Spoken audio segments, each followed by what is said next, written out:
Salam, berjumpa kembali bersama saya Sandro Jabrik, wong ganteng sak donya. Mohon untuk tidak menyebutkan nama dan identitas dalam percakapan ini karena percakapan ini saya naikkan dalam konten YouTube. Gimana, Mbak? Mas Sandro, dengar nggak? Bisa dengar nggak suaraku? Suara sampean kemeresak.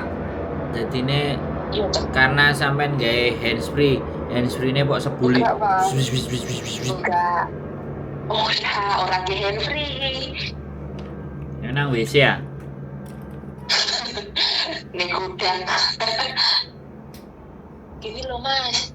Kemarin kan aku SMS sampean itu kalau Ya. di interminute gitu tuh. Nah, Terus? sekarang itu aku beneran di interminute. Bagus loh. Terus atas kesalahan yang nggak aku lakukan, Mas. Terus? Aku kan 4 bulan di situ toh.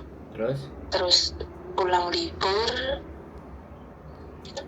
itu nggak ada apa-apa gitu. Terus esoknya pagi aku mau ngepel jam 7 itu majikanku bangun, dia bilang usai lah, nggak usah dipel gitu ya.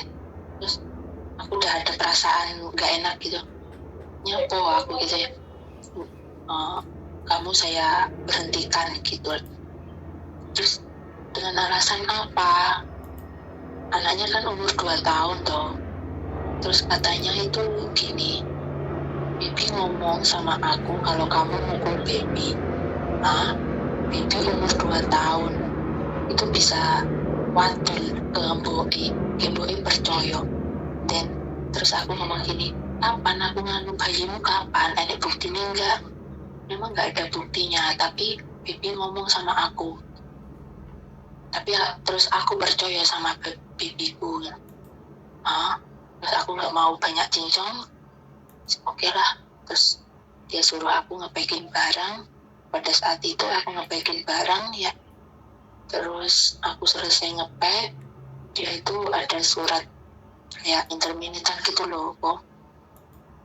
Terus itu aku disuruh tanda tangan. Goblokku ya, Mas Andro itu loh. Aku disuruh tanda tangan itu, aku juga mau tanda tangan loh. Terus sebenarnya sebelum tanda tangan tuh aku nanya yang tulisan gede itu apa. Ini tulisan bahwa kamu memang benar-benar memukul anakku. Terus aku agak kepikiran gitu, nggak langsung aku tanda tangan, tapi aku terus dia bilang ini, udahlah tanda tangan. Goblokku, aku juga ikutin dia, aku tanda tangani. Nah, baru setelah itu aku baru ngeh, itu bukan yang aku lakukan, tapi kenapa aku tanda tangan? Itu yang aku sesali, Mas Andro. Terus dan pokoknya gimana ya, pagi-pagi kayak shock gitu loh. Padahal mereka itu baik loh. Kalau minta tolong gitu, please, thank you, sorry, itu hari-hari selalu diucapin kok. Selalu diucapin. Orangnya baik, selalu senyum. Tapi dibalik itu semua, dengan alasan yang gak jelas langsung ngeluarin aku, dengan tidak hormat lagi.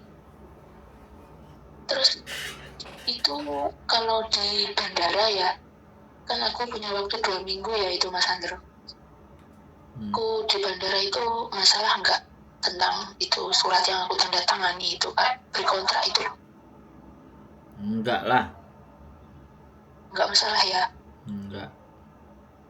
Terus kalaupun aku mau balik ke Hong Kong lagi, itu aku harus nunggu 1 tahun lagi atau gimana? Piye. Maksudnya kalau aku pengen balik ke Hong Kong lagi, itu aku harus nunggu 1 tahun, iya kan? Duh, enggak. Riwayatnya sampean gimana sekarang? Dulu finish kontrak di majikan lama, finish kontrak. Terus yang ini kan majikan baru, ini kan baru 4 bulan. Enggak nunggu setahun. Nunggu setahun itu karo anak non. Oh, Itu ya. Ah. Oke. Ya kalau sampean mau cari majikan dulu, nah surat terminate kontrak itu sampean gawe, yo gak apa-apa. Tapi kalau menurut saya surat terminate kontraknya itu kan sudah dikirim ke, entah sudah dikirim belum sama majikan ke imigrasi, sampean juga bikin keterangan lagi di belakangnya. Terus sampean juga masukin ke imigrasi. Biar Oh apa? gitu. Dengerin aku ngomong. Kalau aku ngomong itu dengerin. Iya, maaf. Ini sampean salah ya jari untuk dibenerno langsung di gitu-gitu. Dengerin aku Iya. sampai selesai baru Iya. sampean nanya lagi ya. Kan ngerti sendiri kalau konten sama aku lagi ngomong dipangkas langsung ngegas aku. Jadi sampean ngirim ke imigrasi terminate kontrak yang sudah sampean tanda tangani itu, terus di belakangnya sampean kasih penjelasan. Jadi kronologis kejadiannya seperti apa itu untuk nyelamatin sampean. Takutnya surat terminate nanti itu digunakan, sampean gunakan kalau diminta oleh agensi dalam memproses sampean, terus sampean tunjukin itu, imigrasi berpikir arek iki kok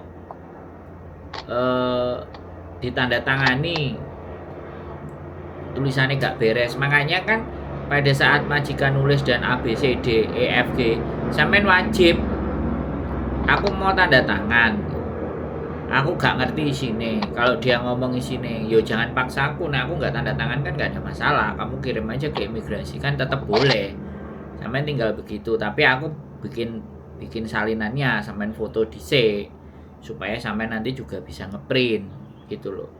Nah kalau sampean kok aku nggak salah, kok mbok tuduh salah, ya moh aku gitu. Aku yang bikin surat sendiri, surat terminate kontrakku sama imigrasi. Nah itu untuk menyelamatkan sampean.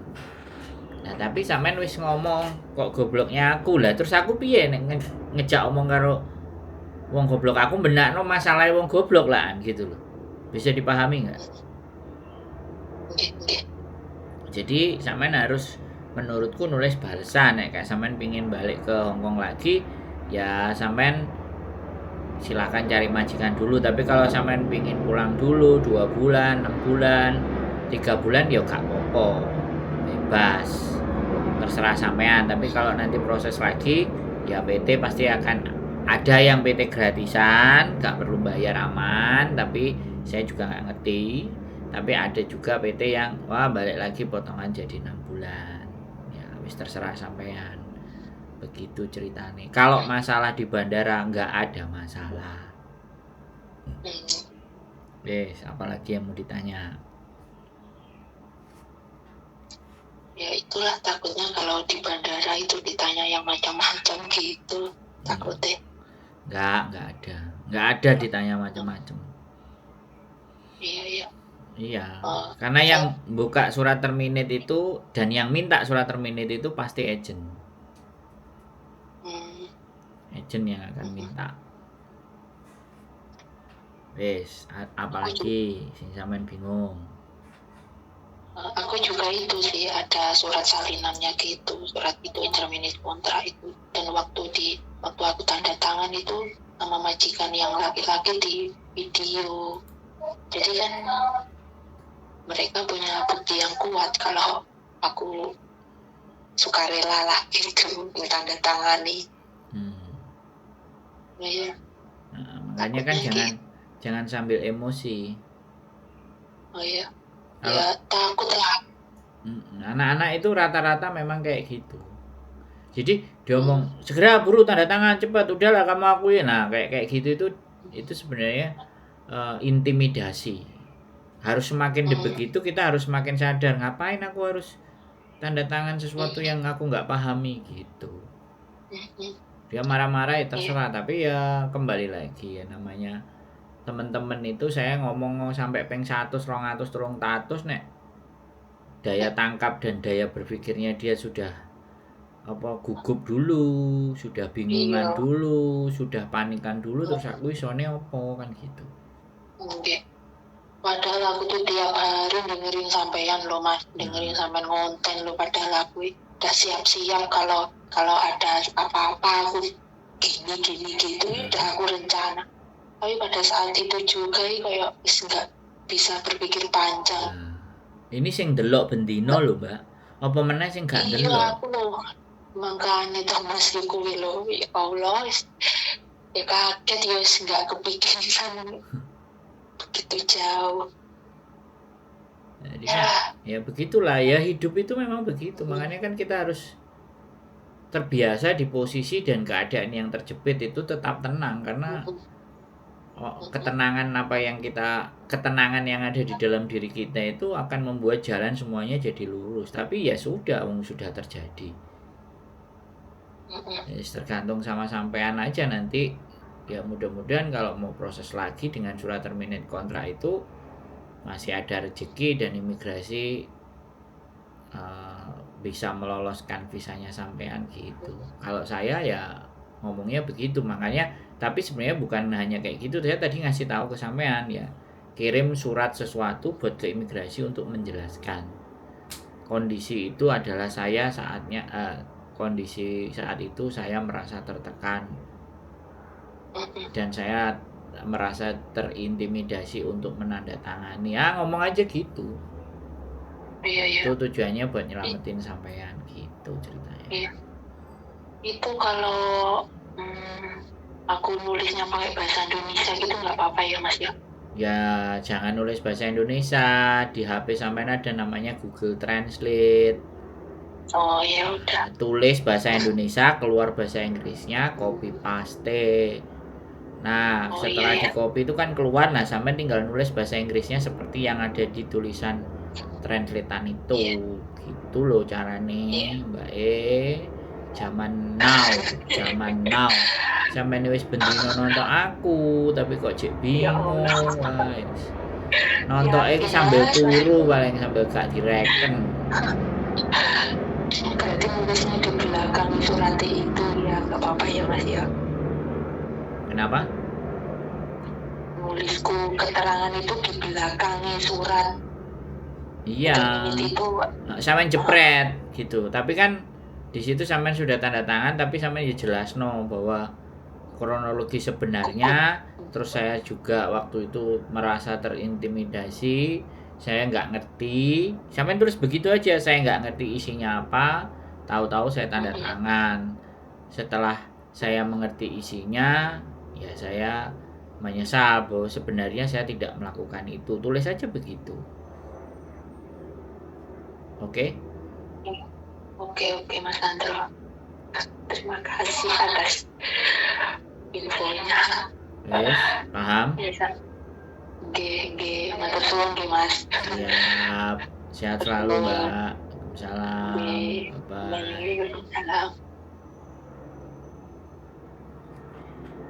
Oke ya teman-teman semuanya. Nah inilah kadang-kadang ya memang situasi dan keadaan kita tidak bisa menyalahkan siapapun ya. Kalau seseorang pada dalam kondisi dan keadaan tertekan dan kondisi ditekan, apalagi diintimidasi, siapapun manusianya, kalau memang dia tidak terbiasa dengan tekanan itu, maka yang akan terjadi yaitu tadi kesalahan yang fatal. Ya, saya sekali lagi tidak ingin menjadi seseorang yang menyalahkan, tapi kita belajar dari pengalaman yang baik. Kita harus bisa belajar bahwa setiap apapun dokumen yang kita tidak mengerti apa artinya, apa isinya, apa manfaatnya, maka please pikirkan dulu untuk kalian tanda tangani. Ya teman-teman, sekali lagi. Jadi sekali lagi saya cuma ngomong ke teman-teman semuanya bahwa bersikap tenang, bersikap cooling down, dan bersikap untuk tidak panik, tidak bingung, tidak ruwet, itu penting. Karena kalau sekali kita keliru, maka ke depan kita akan menjadi ruwet.